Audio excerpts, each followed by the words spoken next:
Hi, my name's Courtney and today I'm going to show you how I pack my bag for a through hike and everything that is inside this little 40-litre pack right here that will last me up to 6 months.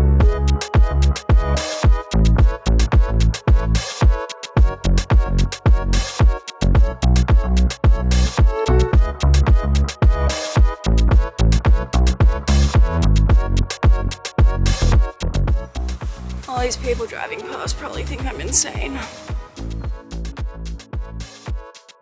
So this is all of my stuff laid out. It definitely looks like a lot like this, but basically this is everything that keeps me alive on a through hike, and let's go through it. So the first item obviously is my pack. I started the PCT with a really cheap bulk made pack and I was just trying to cut corners, and honestly it did not pay off. About a couple of weeks into the desert I ended up finding that the straps were too wide and it was feeling like I was winded all the time. It was just not a really comfortable pack, and so I swapped it out to this here, which is the Hyperlite Windrider 40-litre pack. It's a great little pack. It's very minimalist and sort of just your typical ultralight pack. It's got an amazing amount of storage in the mesh pockets at the front and on the sides obviously, and I really like the hip belt pockets, which I found quite useful for all of those things that I want to be in easy reach. Obviously it is a very minimal pack, meaning that there's not a lot of padding or extra support. It doesn't have load lifters or anything like that, so you do want to make sure that you're packing relatively light with a bag like this. I think I was probably pushing the limit of an ultralight pack like this on the PCT, although usually after eating 1 or 2 days worth of food it was the perfect pack. It also meant that I could fit in my bear can in the Sierras, and whilst most people will sit theirs on top of their pack, I found that it fit perfectly if I just put it straight down in the middle of my pack and then packed all of my stuff around it. It's not as comfortable against your back, but it still works absolutely fine. And a big tip that someone told me only in Oregon after I'd already worn the pack for such a long time is to take out the frame in this bag. It's really easy. You can just undo the Velcro and pull out the metal frame, and it made the pack feel so much more comfortable. So I would definitely recommend doing that. Inside of my pack, I would keep a Nyla Flume liner. Some people use a garbage bag and that would work absolutely fine, but this is what mine looks like. It's really lightweight, and if I was going to use this, I would just push it down to the bottom of my pack and loop the edges around the top of the bag and fill it up with anything that I'd want to keep dry if it rained, and then I would tie the bag off and sit anything else on top of that. Most of the time though, this would just sit folded in the bottom of my bag, and for the sake of your ears today, that's exactly what I'm going to do with it. So the next thing that would go into my bag is this op sack. These are usually used for food. They're an odor-proof sack, but they're also a lot more durable than a Ziploc bag, which is why I use this one. Inside of this, I would keep my permit and my fire permit as well as my passport, and that just meant that it was kept safe at all times. I did often check this when I got into town just to make sure it hadn't gone anywhere and it hadn't gotten damaged, because obviously that is how I was going to get home. So this would just slip into the back pocket of my bag. Inside of here, you've got a mesh pocket. So when packing your bag, you kind of want to work in layers, and the idea is to have the heaviest part of your bag sit right in the middle of your back, and sort of weigh out the rest of your bag around that. But also you want it to be functional, and you want to be able to pull out the things that you're going to need when you need them. And so the things that go in the bottom of my bag are my sleep system, and that is comprised of this Exped SimMat Winter inflatable mattress. It is a little bit bigger than your other options, your Thermarest, that sort of thing, but for an inflatable mattress, this one is fantastic. It is a lot more durable than the others. I never had any leaks or anything like that, and the thermal rating on this is absolutely fantastic. You'll never be cold, you'll always be comfortable. Obviously, you could opt for a foam folding mattress. I have tried one of those since, and they're quite good, but I'm pretty happy with this, so I believe I'll continue to use that one. The next thing in my sleep system is this Cedar Summit Flame 3 sleeping bag. Fantastic sleeping bag, 850 loft, kept me warm on the coldest of nights when I was sleeping at the top of passes. It's fantastic. I am a massive culprit though of getting it caught in the zipper, and so I have a lot of holes in this now. But next time I will probably try a quilt, and the reason for that is after a day of hiking, when your hips are really sore and your knees are really sore, sleeping like a pencil is not the most comfortable, and I would like to be able to move around a little bit. So whilst I do love this sleeping bag, and it's a fantastic bag if you do like sleeping bags, I do think I'll be trying out a quilt next time. And then the final part of my sleep system, which doesn't go in the bag just yet, but I thought I'd discuss while we're on the topic of sleep system, is my thermal liner. This is just a cotton reactor liner, also Cedar Summit, I believe, and this is great for two main reasons. You won't really need a liner when it comes to keeping warm. As I said, the sleeping bag is absolutely enough, but this was great actually for three things. So the first is obviously if it's a hot night and you just want to sleep on top of your bag, you can just climb inside your liner and sleep on top of your bag. You've got a little bit of a cover over you, but it's not like sleeping in a warm sleeping bag. The other is it keeps your sleeping bag a little bit cleaner and lasts a little bit longer, and it means that when you get to town and you pull out your sleeping bag to dry, you're not going to offend everybody as much as you would if you were just sleeping inside your bag with no liner. And the final one was an accident, but a fantastic use, and that is that I used this as a laundry bag when I got into town. So I would just take off all my dirty clothes, put them all inside of this, carry it over to the laundromat, empty the bag into the thing and throw this in too, and super easy. So how do these go in the bag? I basically just put these down in the bottom of the bag, side by side like this, and they fit perfectly. So let's do that.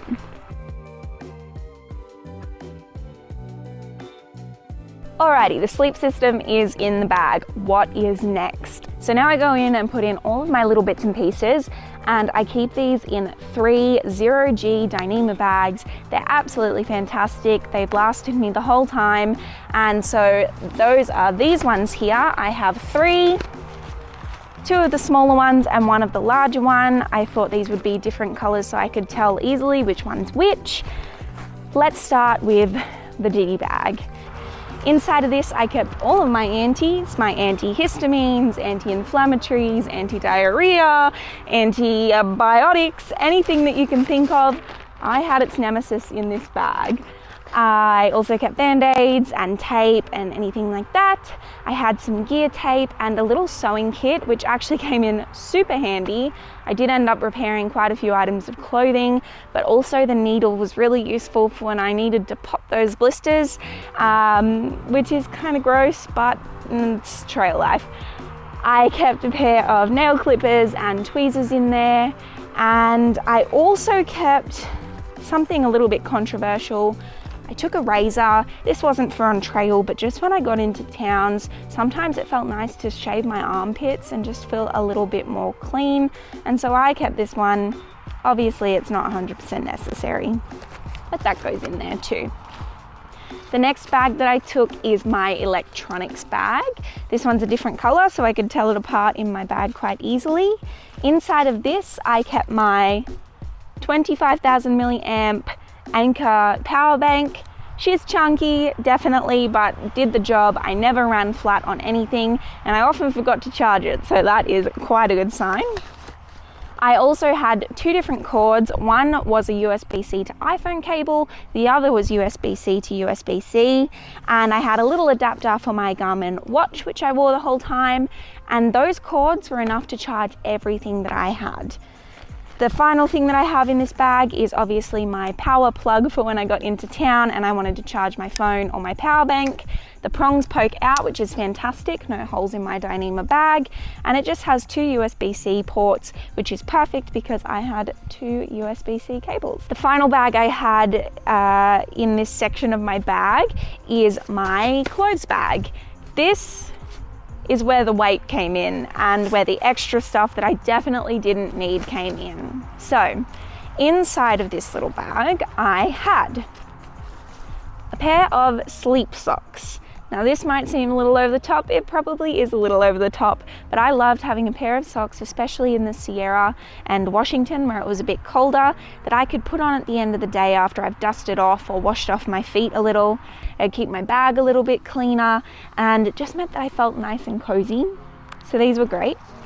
I had an extra pair of Darn Tough socks. I always wore a pair of Darn Tough socks. These are great because you can replace them when they start to get holes, and I did that quite a few times along the trail. I had a couple of pairs of undies because my undies are quite packable, they're quite small, and I liked the idea of being able to change them regularly, so I did. I also took a little pair of Lycra shorts. These are men's undies, but that's what I wore. These were for when I got into town and I wanted to do some washing, and I would wear these with my extra t-shirt, which was just a Patagonia tee. I also had in here a pair of thermal legs and a long sleeve shirt. The legs were actually really useful in the cold places like on Mount Whitney, and sometimes in Washington. I'd put them on under my rain pants and I'd be toasty warm. And the thermal shirt also came in handy if it was a cold night's sleep, or if I needed another shirt to wear in town. So next time, instead of the town clothes, I would say I would just take my thermals, and I think that would be enough options for clothing. So when I pack these, I just sit them side by side in my bag like this. That's the way they take up the least amount of space, and they are quite heavy, so it's nice to have them sort of central in my pack. Also in this section of my bag, I have all of my little bits and pieces. So included in that is my tiny little pillow. This is a Cedar Summit Aeros pillow. It's quite comfortable for a camp pillow and it packs down really tiny. I did like having it, but most of the time I'd wake up with it off my mattress anyways, so I don't think this is 100% necessary. The next thing is my little microfiber towel. This was actually super handy, not only for if you're going to jump in a lake or a river and have a wash, but actually when you get into towns as well. A lot of the time you're using showers at campsites or public showers, and they're not going to have towels for you, so it is nice to have something to dry off with. You could use a bandana obviously, but they're about the same size, and this is fantastic, so I don't know why you wouldn't pack it. Finally in this section is my rain pants. These are handy, and for me they were handy for reasons that I didn't expect. We didn't really get a lot of heavy weather, but I did tend to wear these on those mornings where everything was damp and you're walking through the shrubs and your legs are getting all wet and you start to get a chill. Put these on, they collect all the water, and you're happy as Larry. I don't think I'd need rain pants specifically. I think wind pants would do the trick. They pack down a lot smaller, and next time I think that's probably what I'll opt for. So these just get shoved in next to those bags in the bag. Alrighty, so that's all in the bag, and the thermal liner has just been pushed down around that as well to sort of pad out the front of the bag. The next thing that I put in is my food. This is probably the heaviest part. I use this Z-Packs food kit. It's just got your main bag and a rope and anchor bag in case you wanted to hang your food in bear country. It's quite useful. You could just use an op sack. I found this was more durable, and obviously I didn't have to replace it at any point in time, and it's got huge capacity, so you're good for all of your long food carries. This is about 8 days worth of food, which is more than I ever had to carry on the PCT, but just to give you an idea of roughly how big it would be. As I said, in the Sierra, you won't be using this, you'll be using your bear can, and that fits absolutely fine in this pack, just sitting down in the middle. But for now, this one's going in just at the front of my bag. Now for the big money item, the moment everybody's been waiting for, my tent. Like every basic YouTuber, it's the Z-Packs Duplex. If you've not heard of this tent, it's basically the hottest one on the market. It's made of Dyneema, it's super light. It just sets up with your trekking poles, and I'm just gonna push that down behind my food bag. Oh, it's a little bit tight. There we go. Now, as well as my tent, I also carried a ground sheet. This one is also from Z-Packs. It is awesome for protecting the bottom of your tent, or if it's a bit wet, it means that your whole tent won't get wet. But what it was most useful for is when I was cowboy camping, which was a really good chunk of the PCT. I could lay this down and then my inflatable mattress wasn't going directly onto the gravel, and it was super useful also for lunch breaks and that sort of thing. Really handy little item to have. The last couple of pieces that go in my bag are all clothes, and these are my layering pieces. It's really nice to have them at the top of the pack so that they're accessible, but also easy to take out if I want to get to my food bag. I don't have to unpack the whole thing. So the first thing that would go in there, I have completely forgotten today, and that is my Fayette Chill Leah hoodie. It's just a micro fleece hoodie, absolutely fantastic for those colder mornings. I didn't find that I got too sweaty or anything in it, and it was just a really easy layer to use. Also super cozy to sleep in, so that would usually go in next. After that is my Patagonia down hoodie. This one here is actually a men's small, and the reason for that is that I just prefer men's cuts. I think they're easier for layering and they just look better on my lanky body. So that goes in next, and this is really awesome because it's super packable. You can just squish it around the pack wherever you need it. And the final thing that goes in is my raincoat. This is just a Marmot Precip and it works fantastic. I never had it wet all the way through. It has zippers under your armpits for ventilation, which is fantastic. And this is really awesome to have on those windy days as well. No complaints with the Marmot.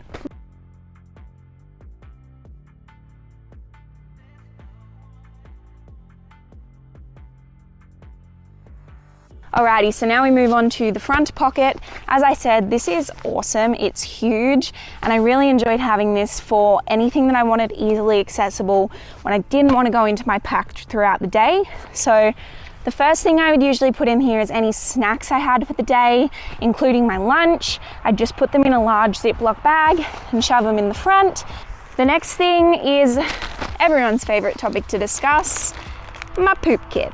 So this was just a large Ziploc bag. Inside of that, I would have another Ziploc bag that would usually be blacked out for anything I needed to carry out. It had wet wipes, it had a titanium trowel, and that's all I needed. So that goes in the front as well. Next is my camp shoes. Looking at these now, they look like platforms, and in 2023, we're saying goodbye to the platforms and we're gonna go for a much more minimalist camp shoe. Next, the most important thing to have easy access is my titanium long handle spoon. Absolutely love this. I did start with titanium chopsticks as well, and I loved having them. They were so great for ramen, but I did lose them and I didn't replace them. So, spoon goes in there, and the spoon's best friend, my cold soaking jar. I didn't use this one on the PCT. I did use a Talenti ice cream jar, which is what most people use. You can find them in most big supermarkets and Safeways, and that means that you can replace them when they start to get a bit rank. But this one's just off of Amazon. You just put in whatever you're gonna cold soak, your couscous, your rice, fill it up with water, put your lid on, screw it up, put it in here for the day, and Bob's your uncle. You've got a meal.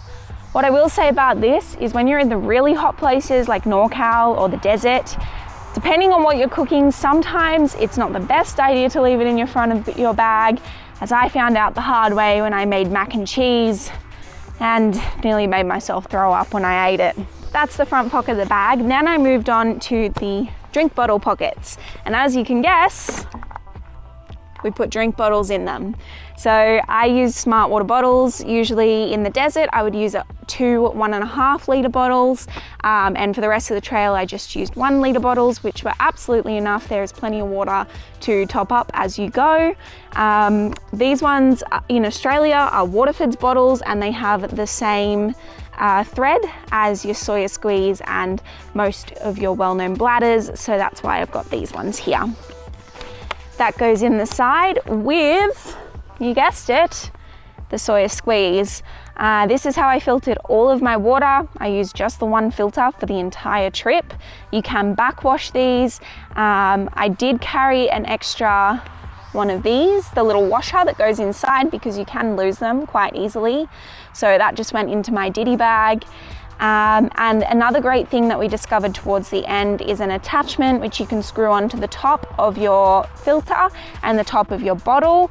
And that just means that you can filter water hands-free. So while you're setting up camp, you can just hang your bladder and your water bottle and it will do it for you, which is handy. On the other side, we have another water bottle, exactly the same. In here, I would also have my 2-litre CNOC bladder. Fantastic bladder, a lot easier than any of the other ones I try because they open at the end so that you can scoop the water. I don't have that here because, to be honest, it was in a disgusting state by the time I finished the PCT. I thought it might be a biosecurity hazard, so I didn't bring that one back with me, but that would usually go in here as well. And the last thing is I might put in a couple of electrolytes in here, whether that's something like this or the little sachets. It is really good to have on those hotter days, so that would go in here as well for easy access. Moving around to the hip pockets, these were super useful. In here, I would keep my head net for bugs. I did carry this from the start. You probably don't need to, but you will want to pick one up before the Sierras because they are insane. I also kept in here just a little pair of cycling gloves. You could take big bulky gloves. I don't think it's necessary. These were enough to just keep me warm and to make sure my fingers didn't get frostbite, and I didn't wear them that often anyways. So they go in there, as well as a roll of Leukotape, which I would just use for any hot spots on my feet, but was also really awesome if I needed to strap an injury. And finally, the famous cork ball. This was absolutely amazing for rolling out my feet, my calves, anything that was feeling a little bit sore. It's super light and you can buy these off of Amazon for literally nothing. So that goes in there as well. In the other pocket here, I kept my toothbrush and toothpaste. That's just because I generally found that I'd like to brush my teeth on the go in the morning. So just a small traveler's toothpaste and these awesome toothbrushes that they have just in the grocery store over there. You can just fold them out and it's a normal sized toothbrush. You don't have to hold on to a tiny little sawn off toothbrush handle. And the final thing in my hip belt pocket is my headlamp. This is just a black diamond headlamp. It works fantastic. It's got a couple of different settings. It has a red light, which is actually super handy if you're trying to get out of camp and people are sleeping, or if you're in your tent rustling around. It just means it's not as distracting and you're not going to wake people up. So that was really handy. It is a little bit chunkier than your Nightcores or something like that, but I didn't find that it was much of a hassle. On the outside of my pack, I have my Garmin InReach Mini. Most people use one of these. It's great because you can send your location and some preset messages to your family just to let them know you're doing okay. And of course, it has your SOS button. So if you are in trouble, you can hit that. It'll call you a helicopter, it'll call the authorities, whatever you're gonna need, and you will be rescued. So that's handy there. It works off of a plan, just like a mobile phone plan. It is a little bit expensive, so you will want to factor it in when you are budgeting for the trip, but definitely a must-have device. The final thing that goes onto my pack, I am actually sitting on right now. So let's get that out. This is my sit pad. It's just a piece of a foam pad cut off. Don't go buying one. You will find one of these in a hiker box within a couple of days of being on trail. You can chop it up to whatever size you might like it, and you can just sit that on top of your bag for whenever you want to stop for a break. It's not 100% necessary, it's a nice to have, and for me it was well worth the very little weight that it weighs. So I would put that on top of my bag like so. Having the straps on the outside of the bag is really useful also if you're going to do laundry while you're on the trail. And what I mean by that is not in a laundromat, but if you're going to stop by a river or a lake and wash your socks, for example, you can just hang them on the outside of your bag to dry while you're walking, and you've got a nice clean pair of socks for the following day. That is my pack. Along with my pack, I also carried trekking poles. Most people who start without these end up getting them. They are super useful and really good for preventing overuse injuries. These are just Black Diamond Ergo Cork Women's. I actually had a fault with these while I was on trail, and Black Diamond were good enough to send me new parts for them, which is amazing. And these also I would use to set up my tent. The final piece of the puzzle, no, the second last piece of the puzzle is my fanny pack.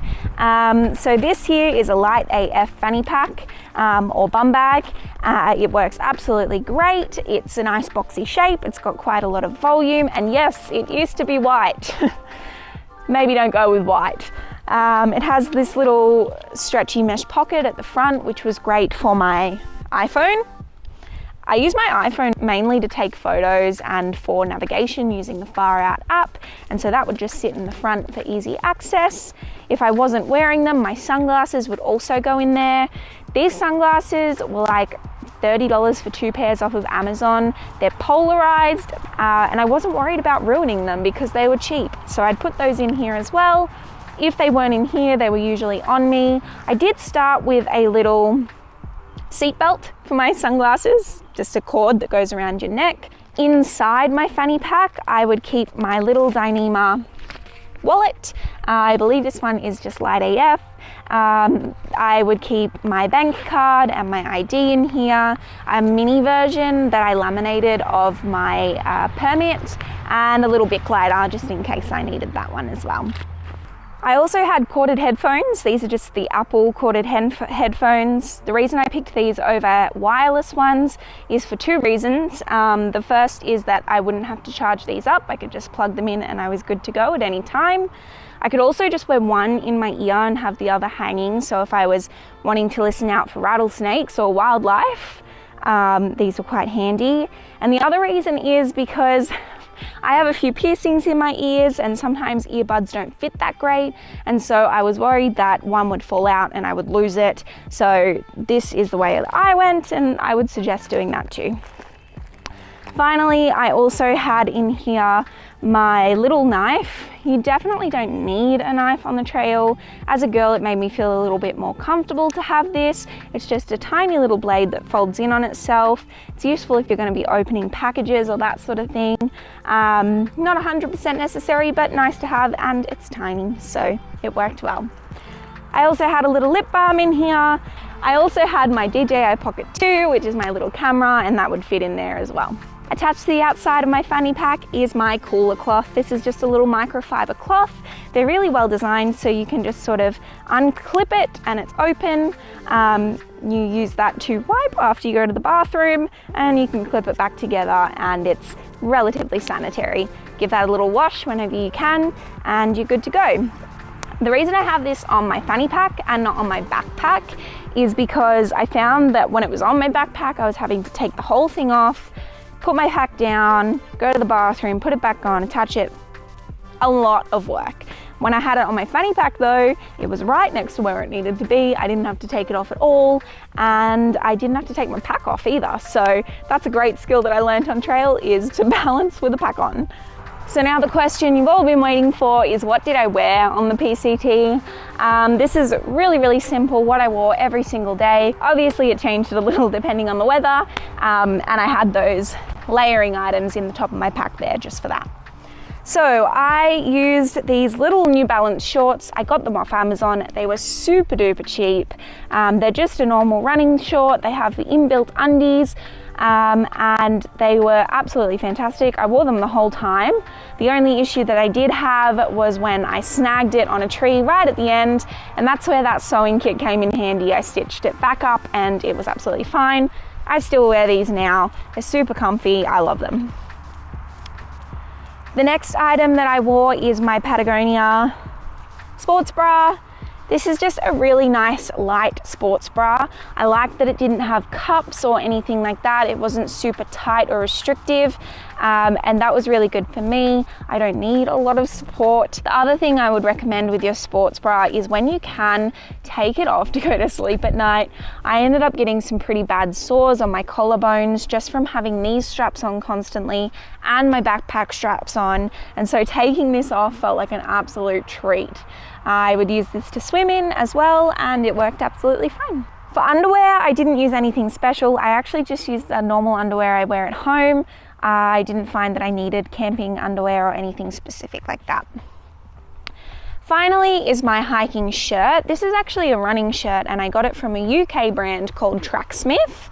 It's really nice high neck, so I wasn't going to get burnt there. Long sleeves obviously is great, and it held together really well considering how long I wore it for. The seams are just starting to split apart now, but I plan to just stitch those back up and keep wearing this bad boy for a long time to come. Obviously yellow is a bit of a risky color. I did end up with some pretty rad sweat stains on this, but this is still one of my favorite shirts ever, and I will keep wearing this. Finally is my hat. I did start with a Columbia hat that I found in an op shop. I bought myself this one in Mammoth. This is Sunday afternoons. It did come with a Legionnaire's flap, which is great for protecting the back of your neck, but I took that one off and it's just super lightweight. It's fine if you get it wet. It's nice and bendy on the brim, so it doesn't feel really intense when you wear it all day long. I love this hat. For socks, I would wear my Darn Toughs, as I showed before, and underneath those I would wear a pair of Injinji liners, which are just toe socks. They're quite thin. They help to keep your socks a little bit cleaner, but they also help with blisters, just with the friction. So I just carried one pair of those. You could carry 2 pairs realistically, but they do dry really quickly if you're going to wash them anyways.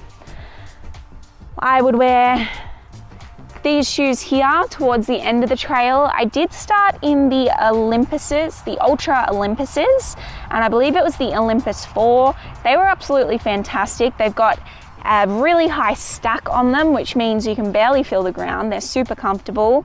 They are a 0 drop shoe, so definitely if you're going to try a pair of Ultras, try them before you start the trail. It takes a lot to get used to, and they can make your Achilles quite sore and your calves quite sore.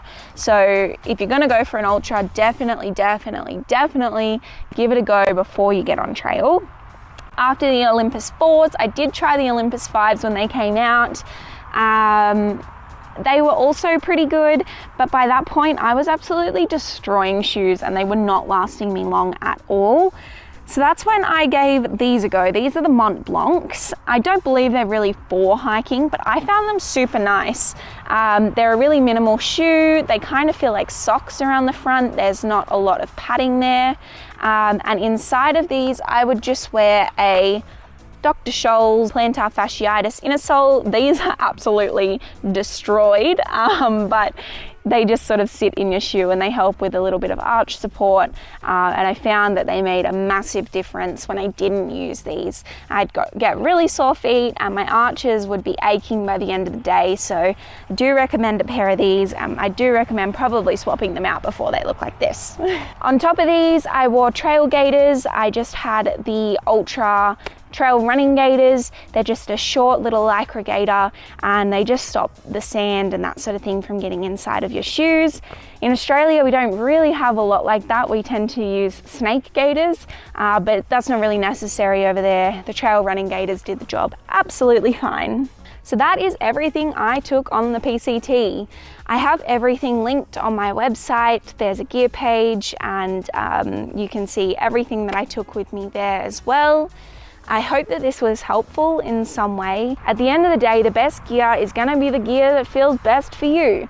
So if there's something here that you felt was overkill, don't bring it. If there's something that you think I'm missing, take it and let me know. I'd love to see what you guys are bringing along. Once again, I hope this was helpful and I will see you next time.